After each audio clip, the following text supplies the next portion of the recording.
Olá pessoal, tudo bem? Meu nome é Thiago Prux, eu sou um dos sócios aqui da Capitalismo, que é uma empresa de análise e recomendações de investimentos, e como é tradicional, aos domingos quero trazer mais um Ações para ficar de olho essa semana, onde nós destacamos o que foi destaque na última semana e o que pode ter uma movimentação diferenciada nessa. Lembro que eu trago informações de mercado e também do nosso setor de análise. Claro, já deixo o convite para quem não é inscrito aí se inscrever no canal e deixem, né, aqui nos comentários o que vocês esperam dessa semana, das próximas semanas e das ações dos ativos que eu for comentar aqui no vídeo.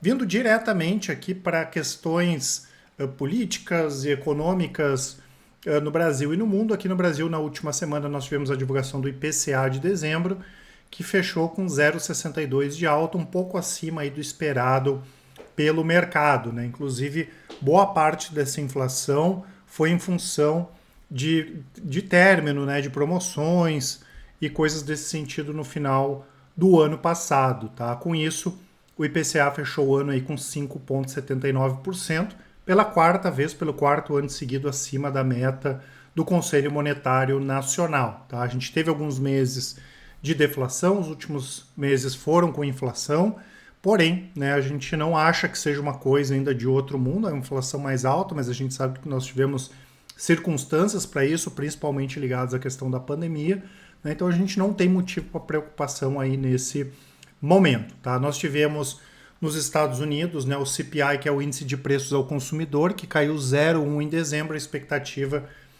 alguns economistas até esperando alta, né, do índice de preço ao consumidor nos Estados Unidos, e acabou sendo bastante positivo, né, pessoal? A gente imagina que 2023 ainda vai ser um ano de ajustes mais altas para o juro americano, mas à medida que a inflação começa a arrefecer, isso é bastante positivo para a economia norte-americana. Né? Nesse momento, tudo que vier com índice de crescimento muito acima da média, salários crescendo, desemprego caindo demais, parece que é positivo, mas isso pode pressionar o Fed a elevar ainda mais os juros, o que cada vez vai ficando menos o cenário previsto. Né? Essa semana aí nós vamos ter números de desemprego aqui no Brasil.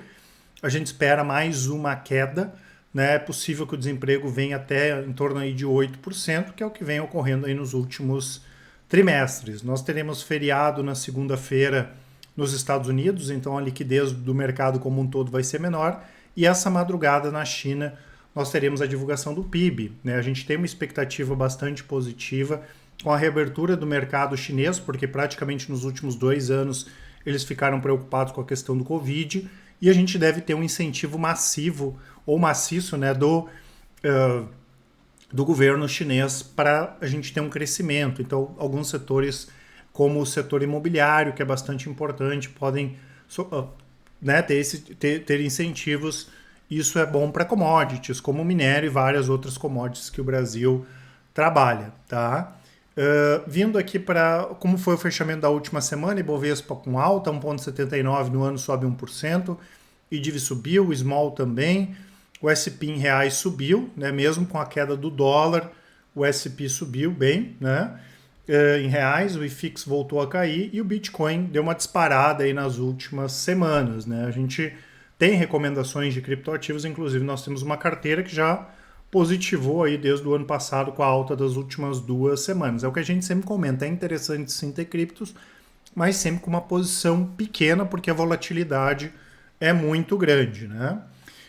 Vindo aqui para a parte gráfica, né, pessoal, o Ibovespa rompeu para cima aqui, dentre aquelas 2 faixas de preço mais importantes, 110 e 103 mil pontos. Expectativa que a gente tem, então, é a continuidade desse movimento do Ibovespa para cima. O IVVB continua lateral, que seria o S&P em reais, né? E o dólar rompeu aqui para baixo, né, pessoal? Então a gente tem uma grande chance da continuidade desse movimento do dólar aqui, quem sabe lá pegar a casa dos R$ 4,90, R$ 5. Então o IVVB continua sem tendência no curto prazo, o dólar em tendência de baixa e o Ibovespa em tendência altista, né?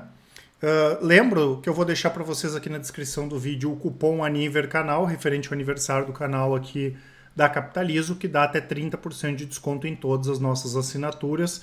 Depois eu falo mais um pouco sobre as nossas assinaturas, Lembrando que está tudo aqui na descrição, assim como os nossos contatos. Qualquer dúvida, vocês podem nos chamar no WhatsApp ou nos mandar um e-mail.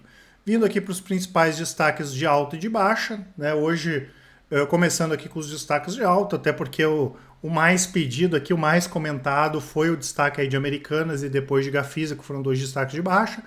Nós tivemos aqui a Aeres, né, com mais de 28% de alta, Magalu, não só Magalu, mas Mercado Livre, né, as duas do segmento aí que também competem com Americanas, né, lembrando que a gente gosta bastante aí de Mercado Livre.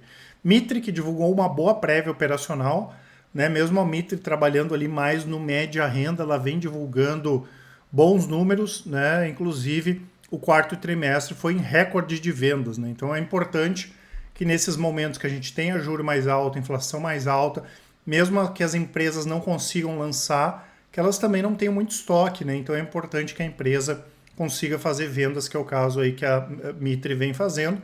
E a Aura divulgou bons números operacionais, né? A produção foi a segunda maior já registrada para um quarto trimestre, essa do quarto trimestre de 2022. A Aura de 2022, desculpa.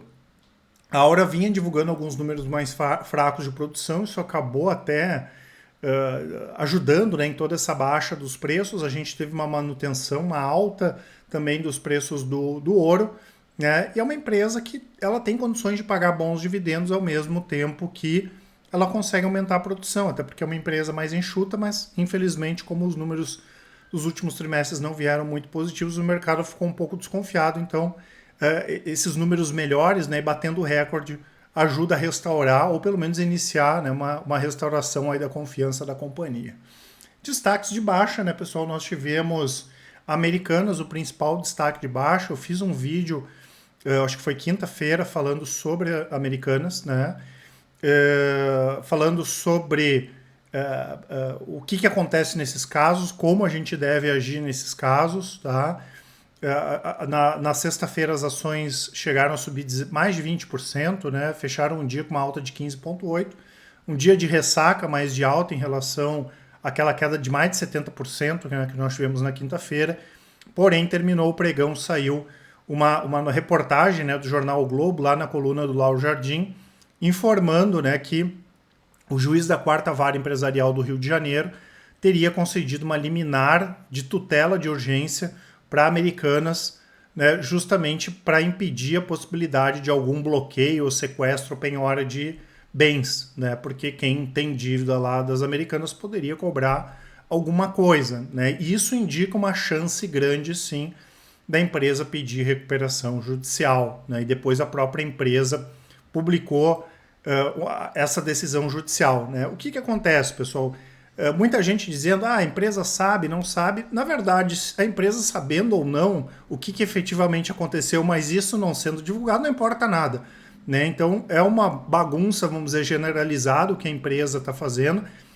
A gente não achava que ia chegar nesse ponto, mas nós falamos que a gente ia esperar mais até para trazer uma opinião, porque isso está cada vez com uma cara de uma fraude gigantesca, né? Isso que ocorreu aí com Americanas, né? Então vamos esperar o que deve ocorrer nos próximos dias, mas para quem não viu, vale a pena olhar o vídeo ali, que inclusive a gente fala sobre a questão do que fazer e da nossa recomendação nesse momento para as ações de Americanas. Nós tivemos aqui a Gafisa também com uma forte baixa, quase 52%. Muita gente nos perguntou nas últimas semanas sobre Gafisa.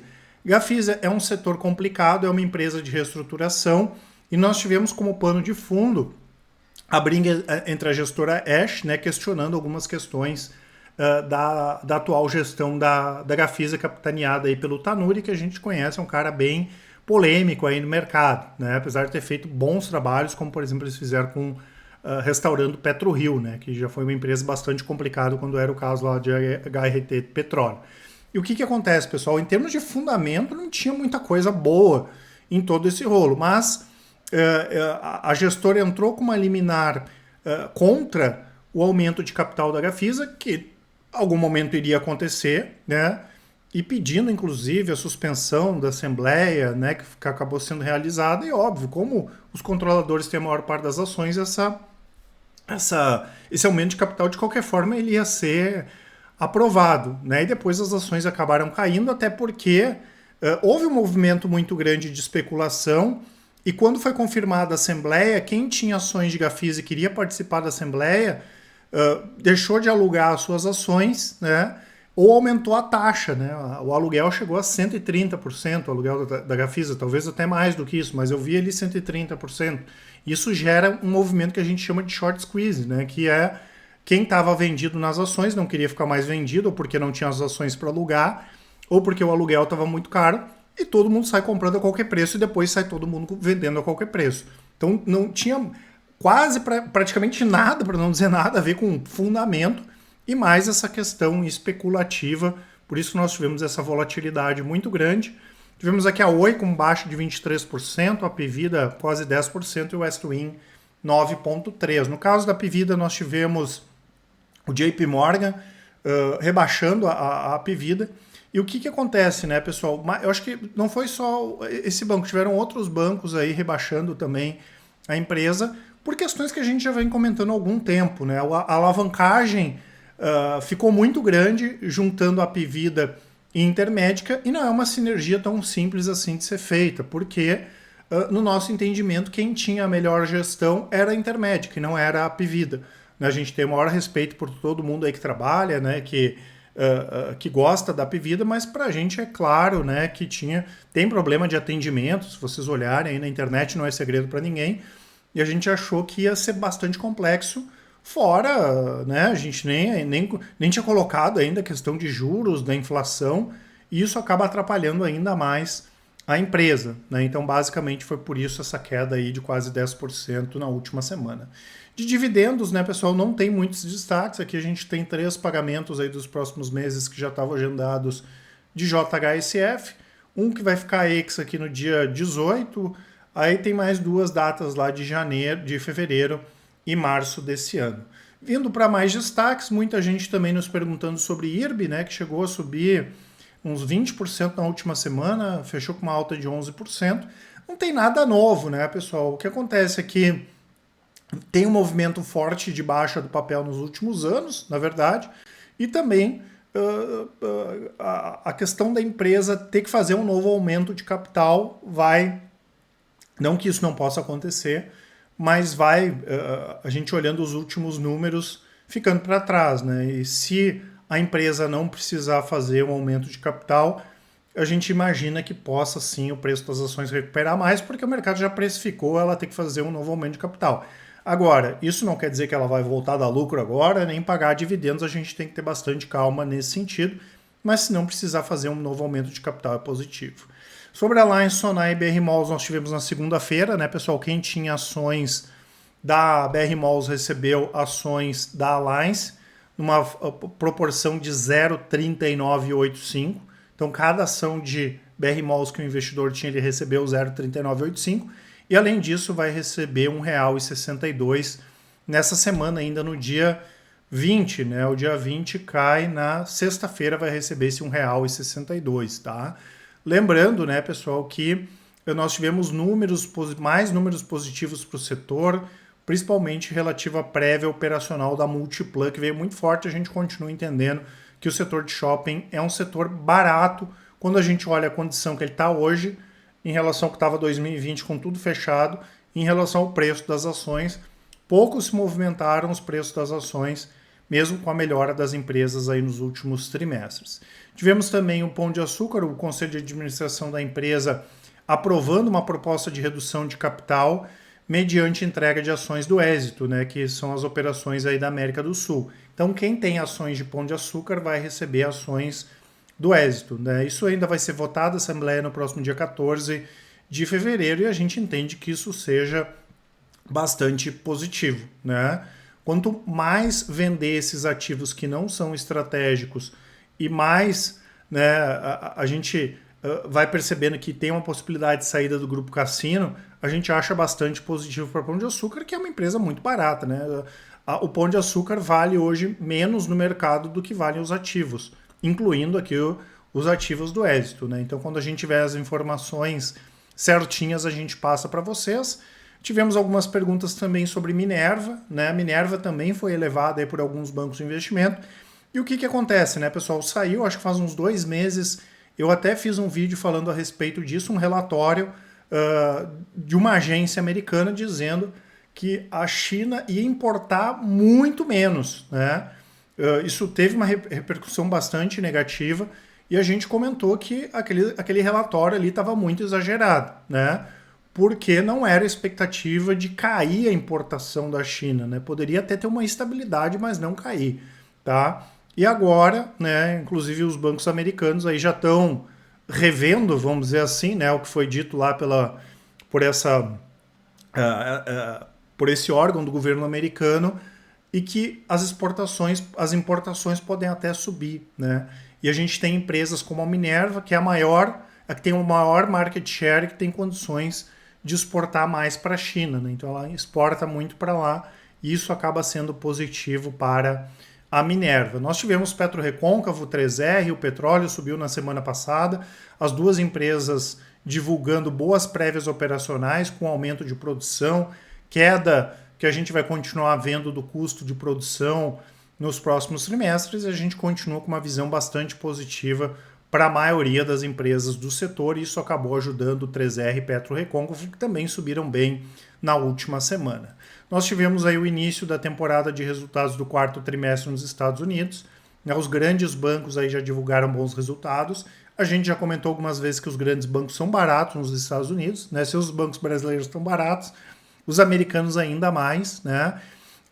E a gente destaca aqui o balanço do Bank of America, que trouxe números bastante positivos, lucro líquido de 7,1 bilhões de dólares e a receita do banco crescendo 10%, chegando a quase 25 bilhões de dólares nos últimos 3 meses de 2022. E nesse momento as empresas, os bancos americanos conseguiram reduzir custos e as taxas de juros mais altas são boas para os bancos brasileiros e também são boas aí para os bancos americanos, né? Tem essa defesa, vamos dizer assim, nesse momento. E saiu também na coluna aí do Lauro Jardim, né, pessoal, a possibilidade que a gente já comentou algumas vezes aqui de Renner comprar a C&A. A C&A vem de uma queda muito grande nos últimos trimestres, né? A C&A, traçando um paralelo aqui com com Pão de Açúcar, tem um problema também que o controlador tá mais afim de vender, né? Apesar deles já terem negado algumas vezes, quem trabalha no mercado sabe, né, que eles estão ainda muito mais interessados em vender a posição que eles têm aqui no Brasil do que efetivamente continuar com a marca por aqui. E eles já fizeram esse movimento no México, na China, né? E isso em algum momento iria acontecer aqui no Brasil, tá? E C&A caiu demais, né? Mesmo a gente olhando em termos de qualidade, preferindo o Renner, entendendo que é uma empresa melhor, C&A está valendo menos de R$1 bilhão, que é uma coisa que não faz sentido. E claro, né, quem está de olho em comprar a empresa, como o caso da Renner, liga as anteninhas, né, porque pode ser uma boa oportunidade. A gente já comentou algumas vezes que a questão do e-commerce, né, a gente pega o setor de vestuário, o Covid deu uma adiantada em relação às vendas, né? Então a gente entende que por mais que Renner tenha ajustado essa questão nos últimos trimestres, e ela ficou devendo bastante quando chegou a questão do Covid, ao invés de investir em C&A, que é um bom negócio, ela poderia pegar algum grupo como Privale, enfim, para focar mais nessa parte de e-commerce, né? Mas, por outro lado, né, a gente, como foi o que eu falei aqui, o pessoal da análise entende que o preço da C&A está muito barato mesmo, né? Então poderia ser feito um movimento nesse sentido. E C&A está tão barato, a gente não pode esquecer que Renner recentemente fez um aumento de capital e não usou esse dinheiro ainda, que permitiria, quem sabe, ser feito um negócio com C&A e mesmo assim a Renner ter mais dinheiro para investir, né? Ou, inclusive, acabar depois comprando outra empresa que é mais focada em e-commerce, né? Um bom momento aí para fazer aquisições ou fusões, né? Pensando principalmente que os ativos estão bastante defasados, tá? Pessoal, não esqueçam de aproveitar a nossa promoção. Eu lembro que aqui na Capitalismo nós temos o Começando do Zero, que é para aquele investidor que ele tem dúvidas, nunca investiu, né? Nunca comprou uma ação na sua vida, a gente ajuda nesse sentido. Temos o Help Invest, onde o investidor nos passa seus investimentos, a gente faz uma análise individualizada deles, tem as mentorias, o atendimento sempre personalizado e o nosso tripé, né, pessoal? Resultados comprovados. A Capitalizo tem os melhores resultados do mercado, tudo 100% transparente, faça chuva ou faça sol, e também 100% de independência, que é muito importante para o investidor ganhar dinheiro sem conflito de interesse. Aqui na descrição do vídeo vai ter a parte das nossas assinaturas, onde vocês têm detalhe delas. É só clicar em cada uma delas ali. E os resultados, tá, pessoal? Tanto das estratégias de longo prazo, quanto das estratégias de médio e curto prazo. Ah, quero ver como funciona lá a carteira de criptoativos. É só clicar lá na carteira, vai ter um vídeo, vão ter os resultados históricos e vocês podem conferir, tá, pessoal? A Capitalizo hoje tem os melhores resultados do mercado e, como eu falei, dúvidas, nos mandem um e-mail, contato@capitalizo.com.br. Quem preferir, aqui na descrição também o link do WhatsApp. Deixem uma mensagem ou mandem um áudio que com certeza o pessoal do atendimento vai auxiliar a todos. Um grande abraço, ótimos investimentos e uma ótima semana. Até mais!